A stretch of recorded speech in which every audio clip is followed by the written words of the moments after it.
Assalamualaikum warahmatullahi wabarakatuh. Saya Meli Desilawati, calon guru penggerak Angkatan 11 Kabupaten Kuningan. Pada video kali ini, saya akan memaparkan kesimpulan dan refleksi pemikiran Ki Hajar Dewantara Modul 1.1 Koneksi Antar Materi. Pendidikan dan pengajaran tidaklah sama. Pengajaran adalah bagian dari pendidikan, yakni proses mentransfer ilmu untuk kecakapan hidup anak secara lahir dan batin. Pendidikan pada hakikatnya adalah menuntun atau memberi tuntunan terhadap segala kekuatan kodrat yang dimiliki anak agar mencapai keselamatan dan kebahagiaan setinggi-tingginya, baik sebagai manusia maupun sebagai anggota masyarakat. Pendidikan menciptakan ruang bagi murid untuk bertumbuh secara utuh, agar mampu memuliakan dirinya dan orang lain serta menjadi mandiri.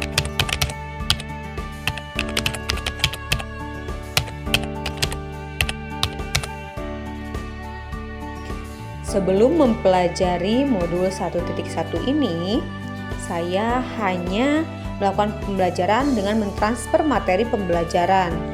Ketuntasan dalam penyampaian materi lebih penting daripada memahami karakteristik murid. Melihat nilai murid hanya dari aspek kognitif. Jika nilai murid sudah mencapai KKM, saya anggap pembelajaran sudah berhasil. Murid hanya sebagai objek pembelajaran. Pembelajaran terpusat pada guru atau teacher center.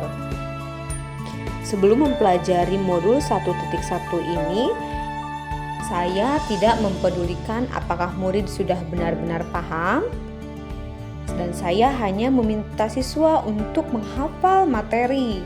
Sehingga saya sering merasa gagal dan mengeluh jika banyak murid yang tidak tuntas setelah melakukan evaluasi.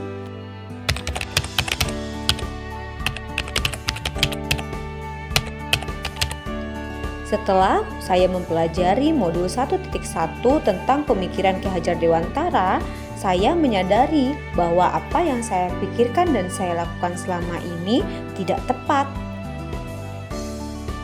Seharusnya saya melakukan proses pembelajaran secara menyeluruh, bukan hanya aspek kognitif, tetapi juga aspek afektif, psikomotor, spiritual, sosial, dan budaya. Saya menganggap murid bukan hanya sebagai objek pembelajaran, melainkan sebagai subjek pembelajaran sehingga tercipta kebebasan berekspresi, mengemukakan pendapat, dan murid menjadi lebih berkreasi. Guru harus berperan sebagai fasilitator dalam pembelajaran. Guru harus ikhlas, penuh kesabaran, dengan segala ketulusan hati, harus dapat mempelajari karakteristik semua murid, menghargai karakteristik murid, dan memberikan kesempatan murid untuk tumbuh sesuai dengan kodratnya.